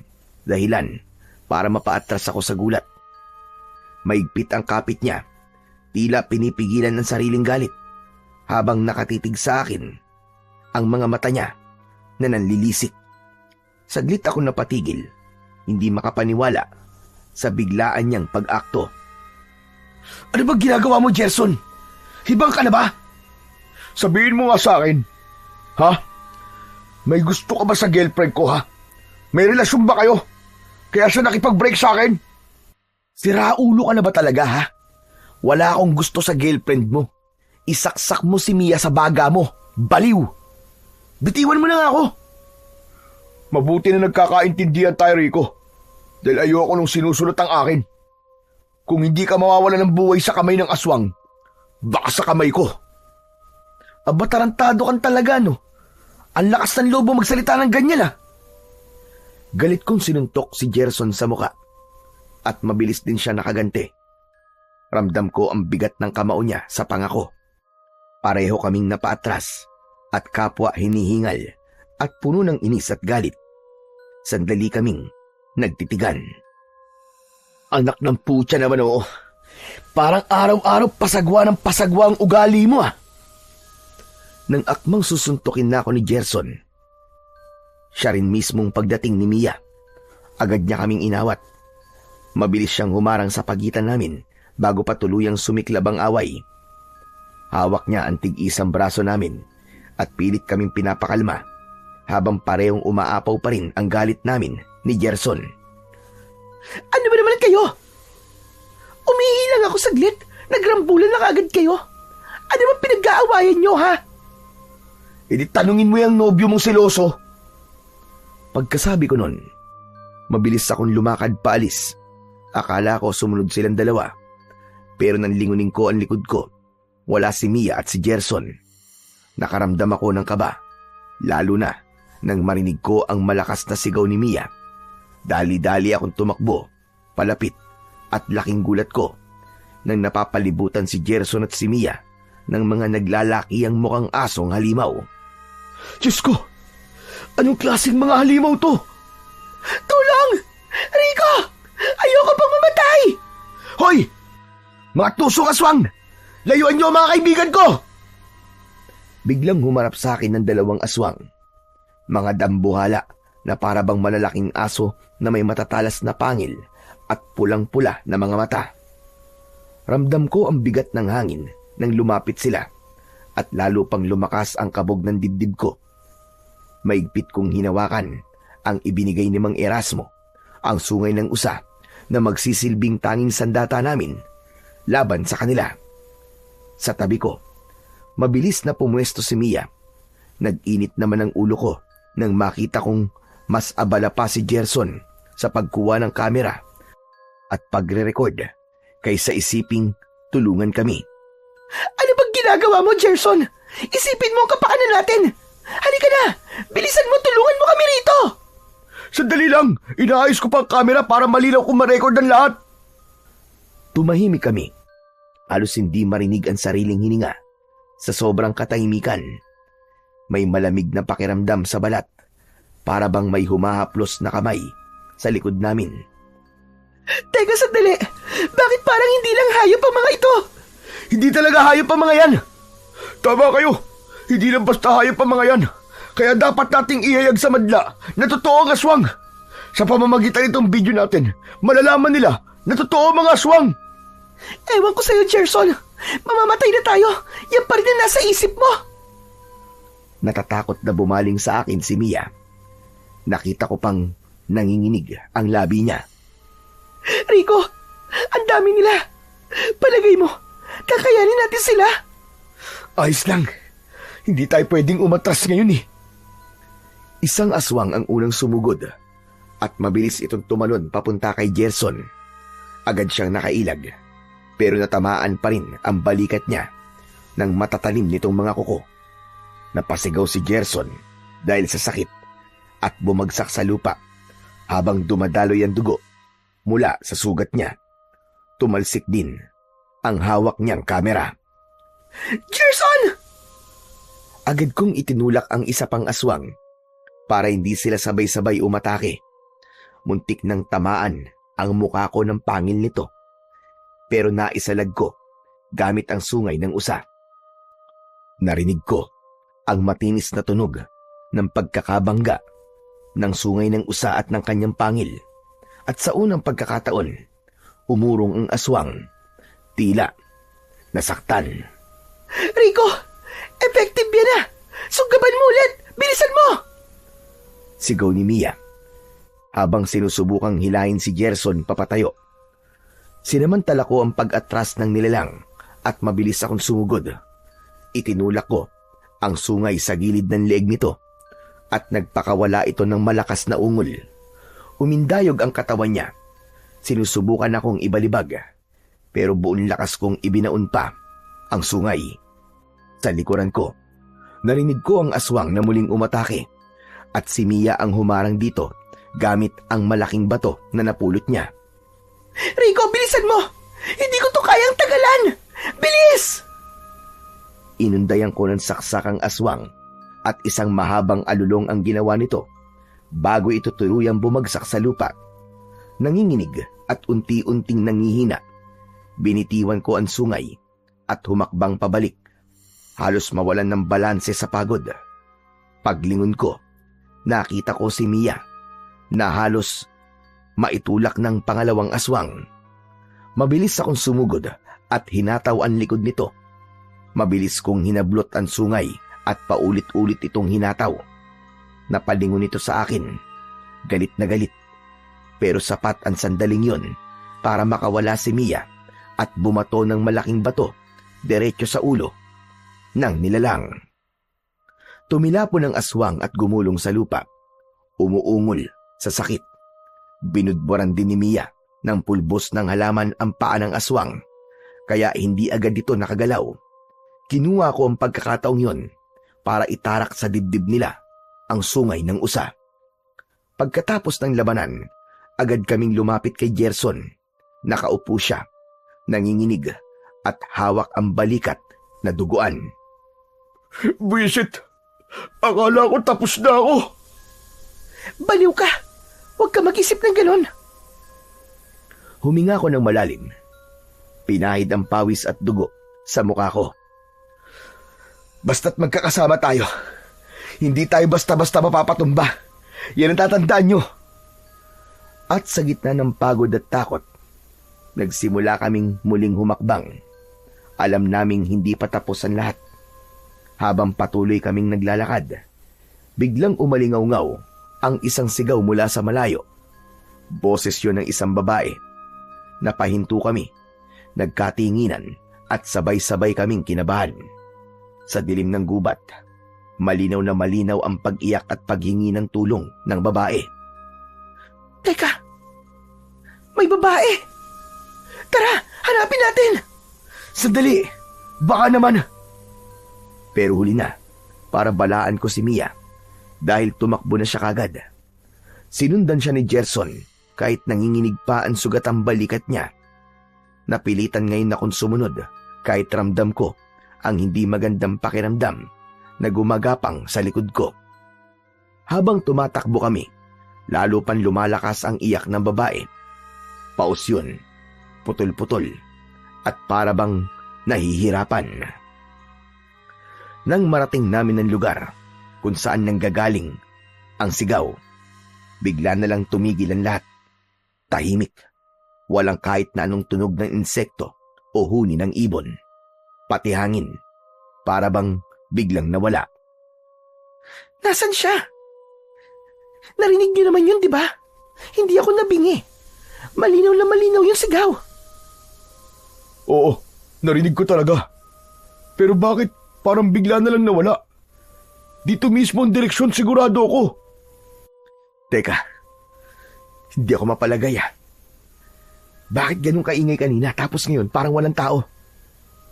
Guys, may hindi tama dito. Mabuti pa umalis na tayo. Ano? Iiwanan na lang natin? Paano kung kailangan niya talaga ng tulong? Gusto ko rin siyang hanapin, Mia. Pero ang weird eh. Parang may naglalaro sa atin. Napansin niyo ba? Parang ang lamig bigla. Tumingin kami sa paligid. Madilim, makapal ang mga puno, at parang may nakasilip sa bawat siwang ng mga dahon. Hindi namin alam kung dapat ba naming ituloy o tumakbo na palayo. Pero sa huli, pumihit ako pakanan. Doon may nakita akong lumang kubo. Halos natabunan ng baging. Parang niluma na ng panahon. Guys, tingnan nyo. May kubo ron. Baka nandun siya. Lumapit kami. Tahimik at ang pinto ay nakabukas ng bagya. May amoy na parang sinunog at nabubulok. Hello? Tao po? May tao ba rito? Tao po. Tao po. Walang sumasagot. Kaya nagpasya kami na pumasok. Dala ang flashlight. Mabigat ang hangin. Sa loob, puro alikabok. May mga lumang santo, rosaryo at bote ng langis. May isang mesa rin na may kandilang namatay na. Walang tao ah. Pero may sulat sa mesa. Lumapit ako sa papel at marahan ko yung binasa. Huwag kayong aakyat kapag nagkulay itim ang ulap. Ano yan? Palagay ko, isa tong babala. Biglang kumulog ng malakas. Dahilan para magitla kami at mapasigaw si Mia sa takot. Rico! Gerson! Tumakbo kami palabas. Sa labas, nakatingala si Mia sa langit Kapansin-pansin ang makapal na ulap, kulay abo, na halos itim na. Mabilis din ang pagtakbo ng hangin na parabang papalapit sa amin. Kailangan natin bumaba. Palagay ko, puwersa to ng mga aswang. Gagawin talaga nila tayong alay. Hindi tayo aabot bago dumilim. Ano to? Bigla na lang nagbago ang panahon. Paano tayo makakaalis? Palagay ko, nilinlang tayo ng mga aswang. Tumigil ka, Mia. Hindi ba't ang bilin sa atin ng mga Erasmo? Dapat tatagan natin ang loob natin. Tama si Gerson, Mia. Kung iiyak ka lang dyan, wala tayong magagawa. Mabuti pa tumakbo na tayo at magtago bago pa tayo abutan ng mga aswang at gawing alay. Bago pa kami makalabas, ay may malakas na kaluskos sa paligid. Kasunod nito ay parang may aninong mabilis na dumaan. Hindi ko matiyak kung tao yun o hayop. Takbo na! Tumakbo kami ng mabilis at walang pag-aalinlangan. Halos hindi na nga kami lumingon sa likuran namin. Ramdam namin na para bang may kung anong sumusunod sa amin, pero nagpatuloy lang kami hanggang sa nakahanap kami ng maliit na kuweba. Doon kami nagtago habang hinihingal. Naririnig pa rin namin ang mga kaluskos sa labas. Ano yun, Rico? May mga mata akong nakita. Pulang-pula. Hindi ko alam. Pero hindi yung tao, panigurado. Kung ano man yun, parang alam nila kung nasan tayo. Tayo talaga ang pakay nila. Kung hindi tayo lalaban, palagay ko, hindi tayo makakaalis ng ligtas dito. Mabuti pa. Hindi muna tayo aalis dito hanggang hindi natin sigurado. Magpahinga na muna kayo. Nakatulugan ni Mia ang pag-iyak habang nakasandal sa balikat ni Gerson. Napansin ko ang pagod sa kanilang dalawa, kaya pinayuhan ko na rin si Gerson na matulog na rin at ako na lang ang magbabantay sa paligid. Hindi ko na malayan na nakatulog na rin ako. Nang magising ako, mag-aalas 4 na, pero balot na ng dilim ang paligid nang silipin ko sa labas ng kuweba kung saan kami nagtatago. Palagay ko, dahil yun sa ngayon ng araw ng pag-aalay ng mga aswang. Rico! Rico! Halika rito. Tulungan mo ko. Napatigil ako nang may marinig akong boses ng isang babae. Kilala ko ang boses na yon. Parang boses ng pinsan kong matagal nang patay. Teka. Hindi pwede to. Hindi to totoo. Rico! Bakit? Anong problema? Hindi ako umimik nang tanungin ako ni Mia. Mas natuon ang atensyon ko sa boses sa labas dahil parang mas dumalapit pa ito sa amin. Rico! Ako to! Tulungan mo ko, Rico! Nagsimulang manginig ang mga kamay ko, pero naalala ko ang babala ni Mang Erasmo. Huwag lilingon. Kahit anong mangyari. Huwag lilingon. Tagaktak ang pawis ko nang bigla akong sampalin ni Mia ng malakas. Saka pa lamang ako natauhan. Tumigil na ang boses, pero ramdam ko ang lamig ng hangin na para bang may yelo. Rico, ano ba? Ano ba nangyayari sa'yo? Hindi ko alam, Mia. Para bang narinig ko ang boses ng pinsan ko. Nakakatakot dahil matagal na siyang patay. Hindi kaya taktika rin ito ng mga aswang? Sa tingin mo, totoo yung sinabi ng matanda? Palagay ko totoo yun. Dahil kahit ako, nakarinig ako ng boses. Mabuti pa, ikaw naman ang magpahinga. Baka dala lang yan ang imahinasyon mo. Nakatulog naman ako eh. Pero palagay ko, hindi pa yun sapat. Kaya nga magpahinga ka muna. Tama si Gerson, Rico. Magpahinga ka na muna. Sige na. Kami na muna ang bahala rito. Sinunod ko ang sinabi nila at pinilit kong pumikit. Kahit ramdam kong tila nawala na ang antok ko, bigla ko napamulat nang marinig ang malakas na sigaw ni Mia at Gerson. Mula sa bunganga ng kuweba nakita ko ang isang mahabang kamay, kulay itim, mabalahibo at may matatalim na mga kuko na basta na lamang humila kay Mia. Napakapit pa si Mia kay Gerson na pilit siyang hinihila pabalik. Ngunit huli na dahil nakuha na si Mia ng kung anong nilalang palabas ng kuweba. Ramdam ko ang takot at panlalamig na dumampi sa katawan ko at napahinto ako sandali. Hindi makagalaw sa pagkabigla. Tumakbo si Gerson palabas para sundan ang nilalang pero wala na ito. Napasigaw siya at sinubukan kong tumulong. Hindi namin alam kung saan ito dadalhin si Mia at kung paano sila haharapin. Ngunit ramdam namin na kailangan namin kumilos kagad bago tuluyang mawala si Mia. Kailangan natin bumalik sa matandang ermitanyo. Hindi natin pwedeng iwan si Mia sa kamay ng mga aswang. Gagawin siyang alay ng mga yun kung pababayaan natin. Sige, mas mabuti pang balikan natin si Mang Erasmo at tumingi ng tulong. Hindi natin ito kakayanin ng tayong dalawa lang, Gerson. Malakas sila at hawak na nila si Mia. Paano kung may gawin silang masama kay Mia bago tayo makarating sa kanya? Sa ngayon, subukan natin mag-isip ng positibo. Kung puro takot lang ang iniisip natin, wala tayong magagawa, walang mangyayari sa atin. Tama ka. Pero alam mo yun, hindi ko maiwasang mag-isip ng masama eh. Naiintindihan kita, ako rin naman eh. Pero isipin mo, kung may plano tayo at may tulong mula kay Mang Erasmo, mas malaki ang tsansa natin na makuha siya ng buhay. Oo nga. Pero paano natin malalaman kung saan siya dadali ng mga aswang? Hindi natin alam ang lakad nila. Kailangan natin mag-obserba. Tandaan ang huling bakas ni Mia at sundan ang anumang senyales. At kapag may nakita tayong pagkakataon, gagamitin natin ang lahat ng kasangkapan na ibinigay sa atin ng Mang Erasmo. Tama ka, Rico.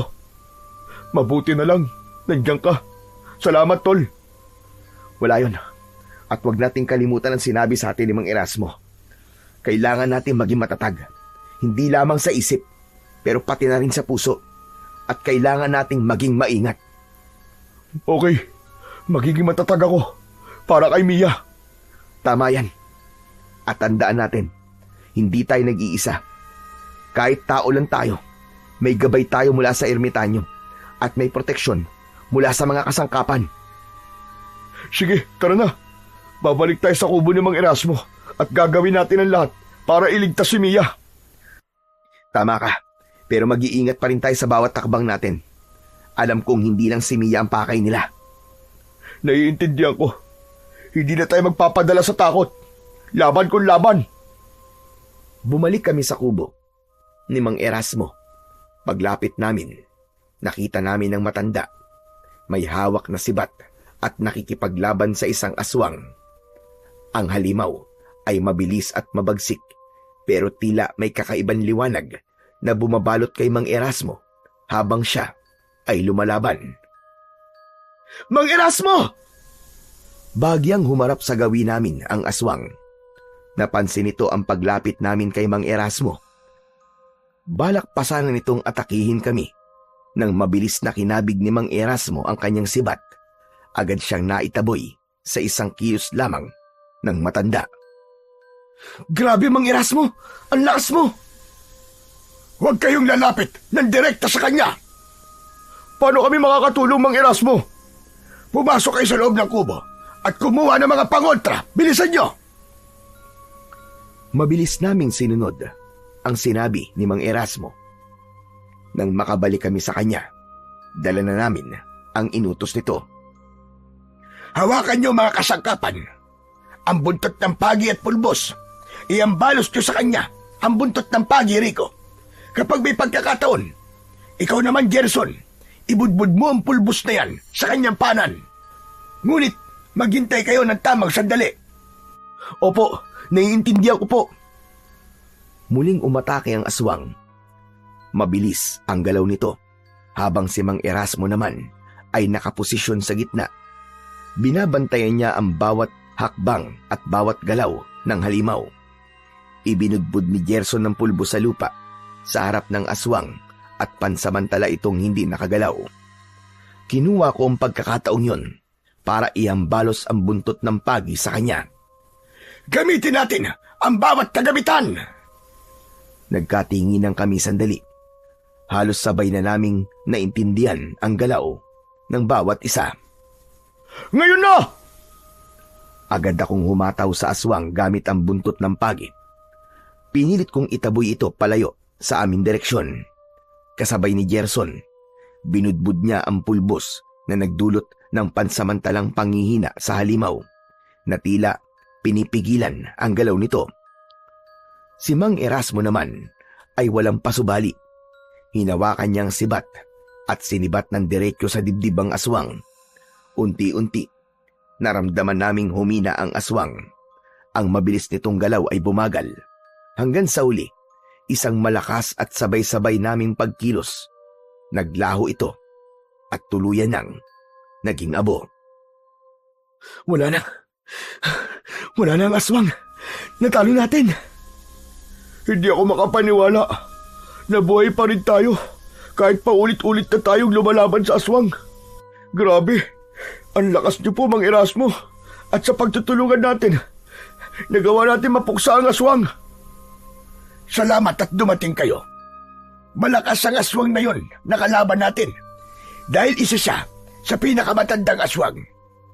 Ang lakas at tapang nyo rin ang nagbigay daan. Hindi sapat ang kasangkapan.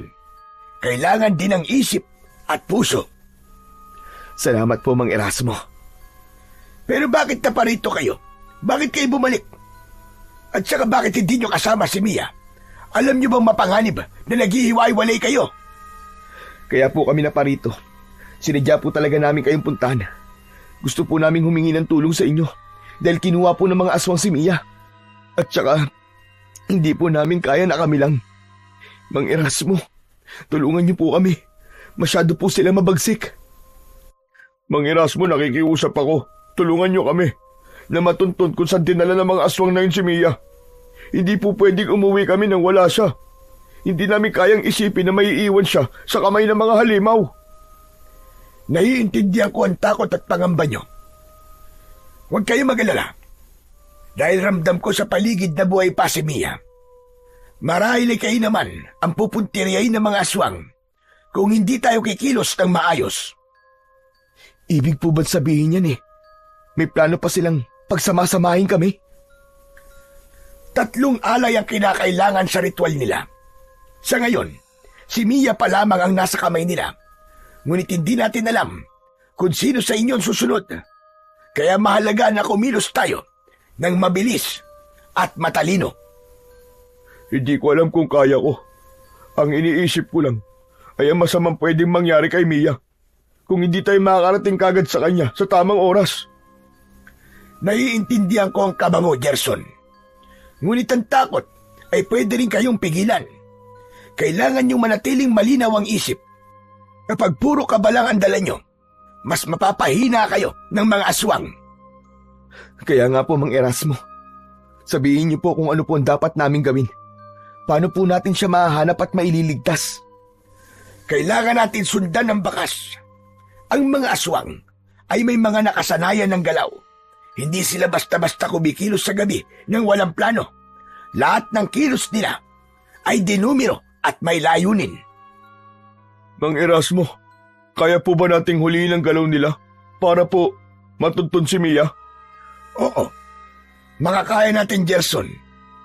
Hindi lang lakas ang kailangan at kayabangan mo, kundi obserbasyon, konsentrasyon at tamang timing. Ang bundok Banahaw ay puno ng mga nakatagong panganib at ang aswang ay biyasa sa paggamit nito. Ngunit kung gagamitin natin ang kasangkapan at ang gabay ng isip, may pagkakataon tayong makaligtas at makuha si Mia. Mang Erasmo, saan po natin sisimulan? Palagay ko ang unang hakbang natin ay ang bantayan ng paligid at alamin natin kung saan sila madalas magtago o magsasagawa ng ritual. May mga palatandaan na pwede nating sundan. Ang itim na kandila, ang mga bakas sa lupa, at kahit ang kakaibang tunog sa kagubatan. Lahat ito ay senyalis na maaari nating magamit. Kaya natin to kahit mahirap. Kailangan natin kumilos. Hindi tayo pwedeng manatili sa takot, Gerson. Oo, para kay Mia. Hindi ko kayang isipin na may mangyayari sa kanya habang nandito lang tayo. Tama. Ngunit tandaan nyo, hindi natin haharapin ang aswang na ito ng basta-basta. Kailangan natin planuin bawat takbang. Ang galaw nila ay mabilis at mapanlinlang. Kahit maliit na pagkakamali, ay pwede tayong maging biktima. Gagawin po namin ang lahat para kay Mia. Ngayon, maganda na kayo. Maglalakad tayo ng maingat.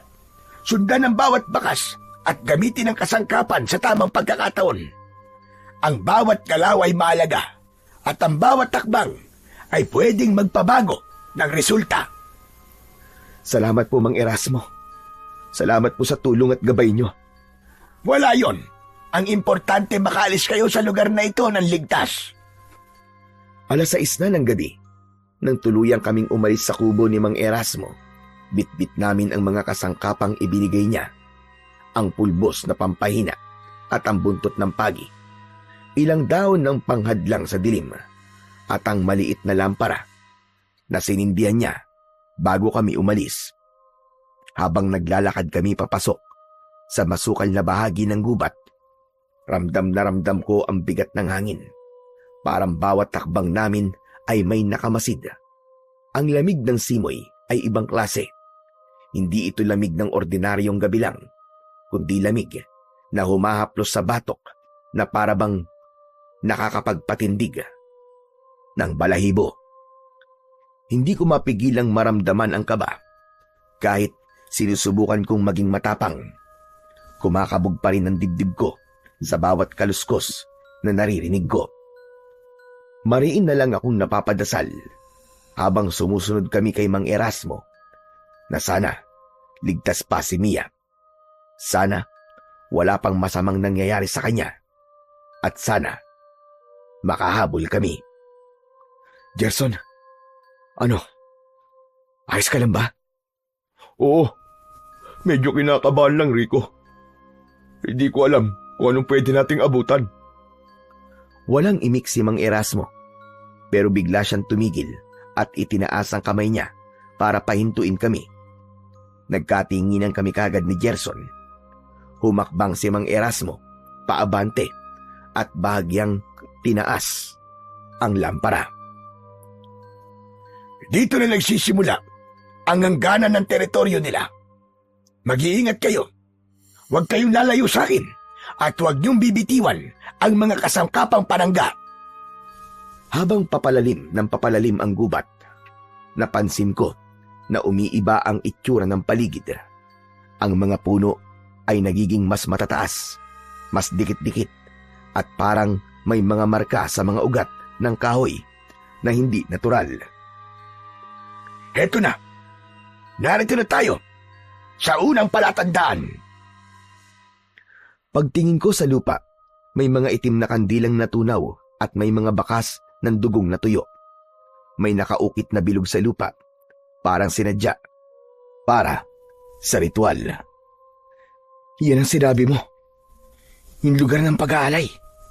Hindi ba't may ganito rin sa paanan ng bundok? Nadaanan namin. Oo. Dito tumatambay ang mga bantay nila sa gabi. At mukhang ginamit nila ito kamakailan lang. Habang iniikot namin ang tingin, nakaramdam ako ng kakaibang lamig. Yung tipo ng lamig na kumakapit sa mismong buto. Napatigil kami nang biglang may kumalskos sa itaas. May gumagalaw sa itaas! Mula sa liwanag ng lampara ni Mang Erasmo, doon namin nakita na may nakadapang nilalang sa sanga. Nakakatakot ang itsura nito. Mahaba ang mga braso at ang mga mata ay pulang-pula na parabang sa baga. Para itong pusang nag-aabang ng biktima. Mang Erasmo! Bigla itong tumalon pababa. Mabilis at parang hangin. Dumapo ito sa likod ni Gerson at akmang kakapit sana sa batok niya. Yuko! Yumuko kami, kasabay ng bagsak ng sibat na parabang kidlat ang bilis. Tumama ang sibat sa braso ng nilalang, dahilan para umatras ito at sumigaw ng malakas. May tunog na parang halinghing ng hayop. Buisit! Muntik na ako dun ah! Muntik na ako madali! Akala namin tapos na.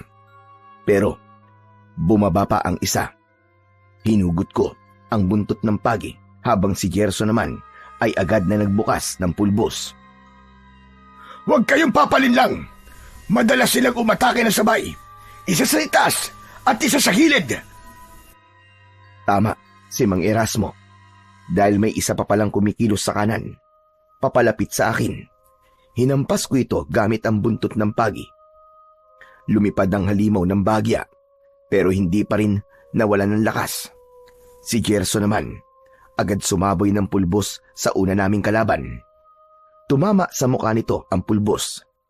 Nanginig ang halimaw at bahagyang napako sa kinatatayuan nito. Nang hampasin ko ito ng buntot ng pagi, ay agad siyang nangisay. Isa pa! Nasa likod mo! Umatras ako at sinalubong kami ng huni ng pangalawang aswang.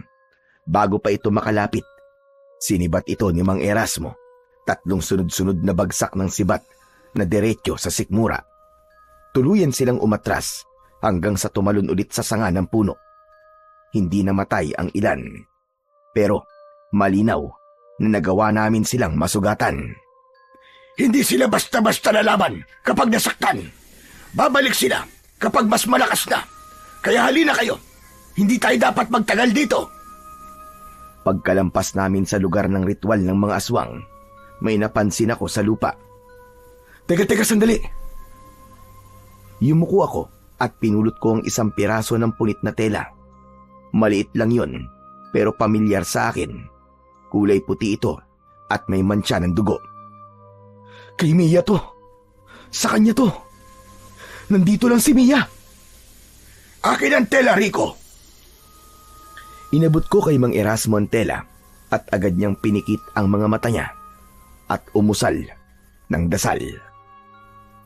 Diyos ko po, paano kung may nangyari ng masama kay Mia? Hindi ako papayag. Hindi ko siya iiwan.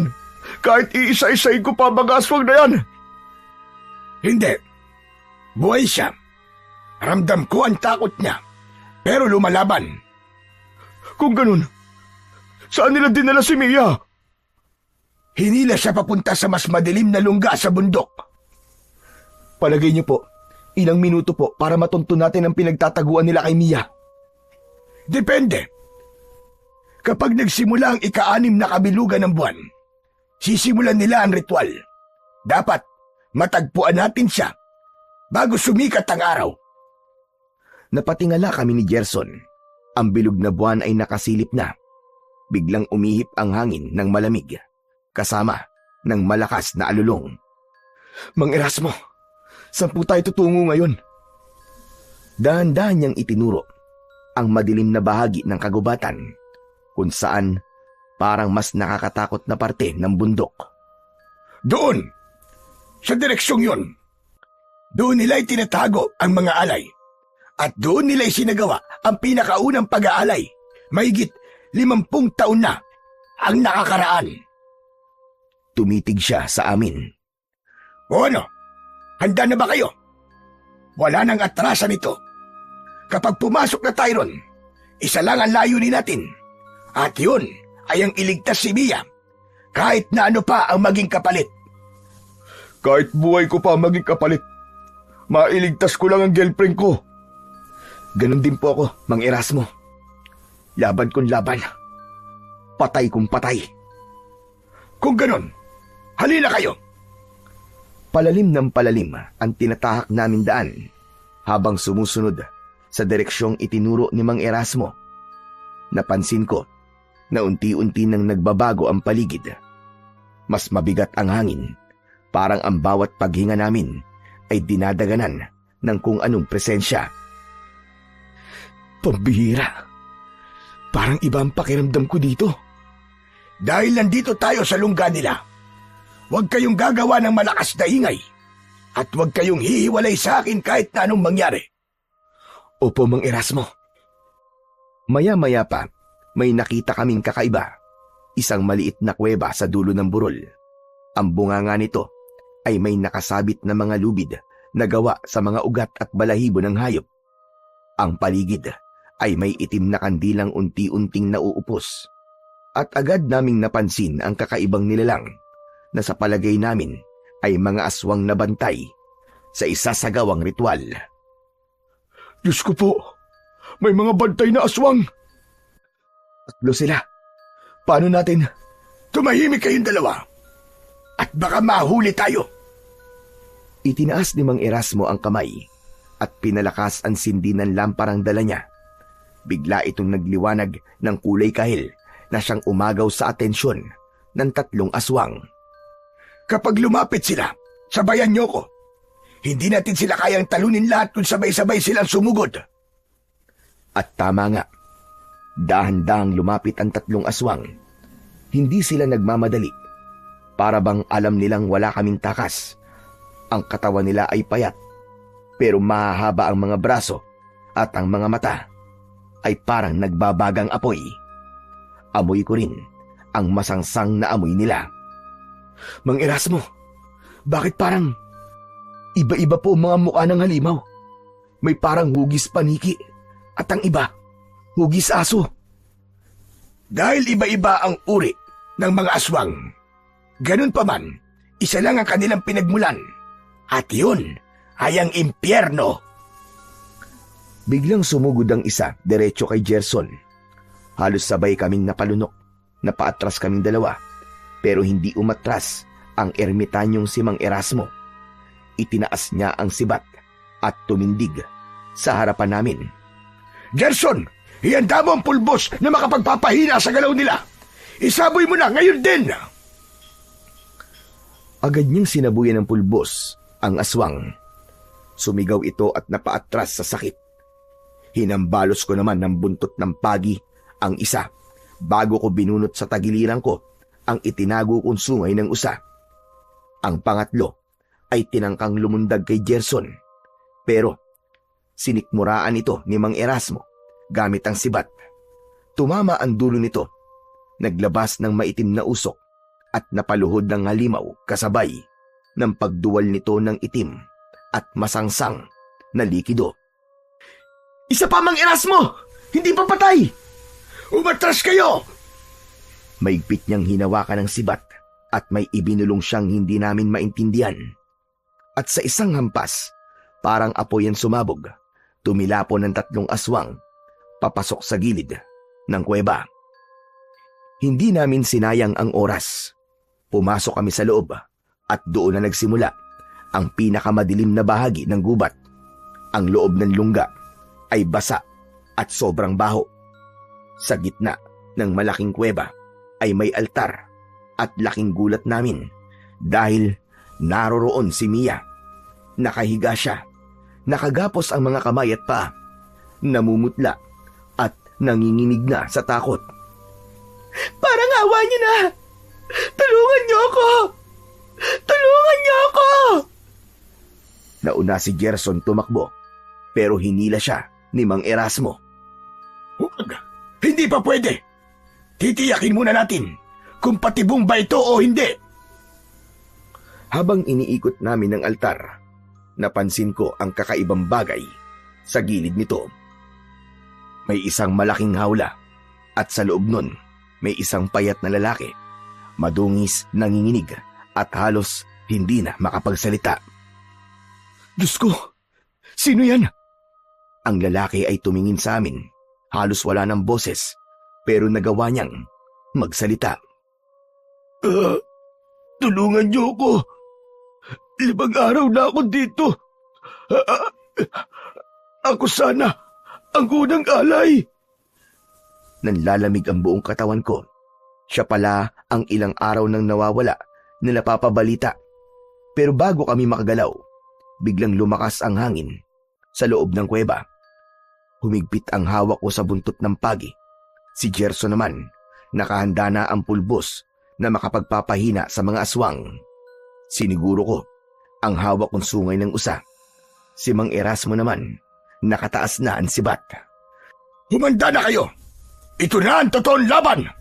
At ito magtatakda kung makakauwi pa ba kayo. Hindi lang karaniwang aswang ang mga dumating. Mas malalaki ang katawan nila. Nakayuko pa. Ang balat nila ay parang kahoy na nasunog at ang mga mata ay kumikislap sa dilim. Huwag kayong aatras. Ligtas natin kukunin si Mia. Pero bago pa man kami makalapit kay Mia, nagsimulang umangat ang katawan nito. Hindi dahil gumagalaw siya. May itim na usok na kumakapit sa katawan niya. Umakyat sa dibdib, papunta sa muka. Nagsimulang manginig si Mia at tumirik ang mata. Tulungan niyo ako! Tulungan niyo ako! Pero habang nagsasalita siya, may parang isa pang boses na sumasabay na para bang hindi tao. Dapat natin mapigilan ang ritual bago pa nila makuha ang kaluluwa ni Mia. Pero paano po natin mapipigilan yun? Putulin niyo ang lubid na nakatali kay Mia at patayin niyo ang 3 itim na kandila.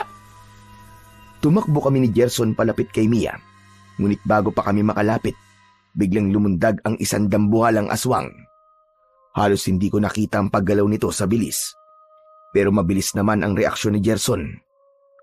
Sinabuyan niya ng pulbos ang mukha nito.